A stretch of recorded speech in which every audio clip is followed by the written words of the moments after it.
आज मक्खन सिंह ने मुझसे पूछा सर ये ग्लोब क्या है, तो मैंने बताया ईश्वर क्या है। बोले सर ईश्वर क्या है, मैंने देखे हैं तूने, बोले सर नहीं। तो मैंने पृथ्वी देखी है, बोले नहीं। तो मैंने ग्लोब देखा है, बोले हाँ। तो मैंने ईश्वर की मूर्ति देखी है, मैंने हाँ। तो मैंने बस यह प्रतिरूप है।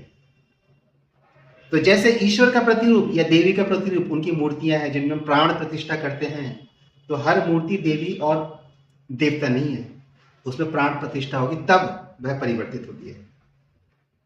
इसी प्रकार से ग्लोब क्या है, उस प्रकृति का प्रतिरूप है, उस पृथ्वी का प्रतिरूप है जिसके माध्यम से हम इस पृथ्वी को समझने का प्रयास करते हैं। So by seeing the globe we try to understand what is earth is all about in the physical format.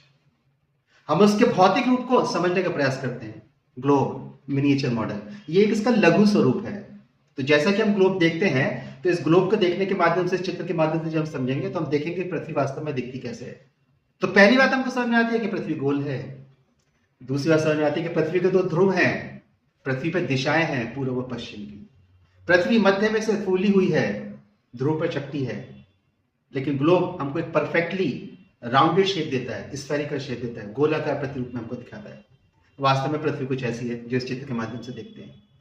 तो वो जो लघु रूप है, ग्लोब है, वो वास्तव में रियल पृथ्वी के, वास्तविक पृथ्वी के पास ले जाने से पहले हमको उसका एक समग्र रूप दिखाता है, एक एवरेज वैल्यूज के साथ दिखाता है। इसको बोलते हैं ग्लोब। तो ग्लोब की स्टडी करने से या ग्लोब को देखने से आप पृथ्वी को समझ पाते हैं। जैसे ईश्वर की मूर्ति देखने से या देवी की मूर्ति देखने से आप उनकी शक्तियों को, उनके आकार, उनके विचार को समझ पाते हैं और फिर आप उसका अनुसरण करते हैं तो उनकी कृपा आपको मिलती है। इसी प्रकार जब ग्लोब का अनुसरण करेंगे तो भूगोल रूपी कृपा आपको मिलती रहेगी। You shall be blessed with the knowledge of the geography. इसलिए ग्लोब एक पृथ्वी का लघु स्वरूप मिनिएचर मॉडल है जिसके माध्यम से पृथ्वी को देखकर भूगोल के अध्ययन को प्रारंभ करते हैं। समझे मक्खन सिंह? बोले हाँ सर समझ गया। तो मैंने कुछ और भी बोल दे? बोले हाँ सर, बोलता हूँ। सर के चैनल को सब्सक्राइब कर लीजिएगा, वीडियोस को लाइक कर लीजिएगा। सर की जो वेबसाइट है mihindi.com, www.mihindinotes.com, उस पर विजिट करिएगा। स्पेशली यहाँ पर हिंदी माध्यम के बच्चों के लिए PYQs अरेंज करे गए हैं। हिंदी माध्यम का रिजल्ट अच्छा होना चाहिए। भाषा बचेगी तो संस्कृति बचेगी, क्योंकि भाषा किसी भी संस्कृति का फाइनल प्रोडक्ट होती है।